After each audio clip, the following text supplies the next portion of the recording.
Priatelia, viacerí sa ma pýtate na tlačovku, ktorú sme mali s predsedom strany Hlas Petrom Pellegrinim, kedy sme vyzvali odvolanú vládu okamžite konať a adresne hneď vyplatiť ľuďom v núdzi 500 eur.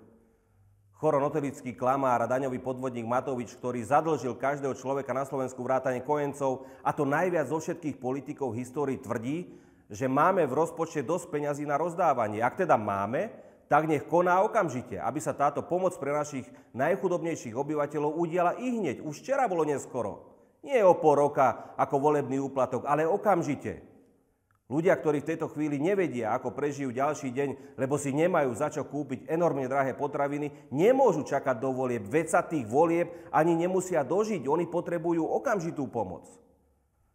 Dámy a páni, k tomu, čo navrhuje Matovič, veď len v prípade predsedu parlamentu Borisa Kollára by jeho rodine priniesla takáto pomoc cez 5 000 eur a pri tomto človeku si naozaj nemôžete byť ničím istý. Pri jeho štýle života by sa to kľudne mohlo vyšplhať do 30. septembra až do čiastky 10 000 eur.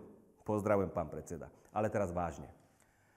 Pani prezidentka, nezatvárajte si oči pred žalostným stavom v našej krajine. Váš poverený premiér a niekoľkonásobný minister Heger, namiesto toho, aby riešil veci, tak ho zaujíma len jeho nezmyselná strana.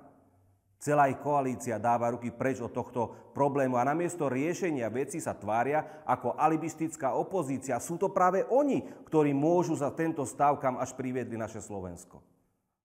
Pani prezidentka, nestrkajte hlavu do piesku. Buď ich všetkých odvolajte, alebo konajte. Pomoc nech je adresná, ale treba konať okamžite a aspoň tých 500 eur dať hneď každému občanovi, ktorí sú dnes na hranici chudoby. Ja vám za nich všetkých ďakujem.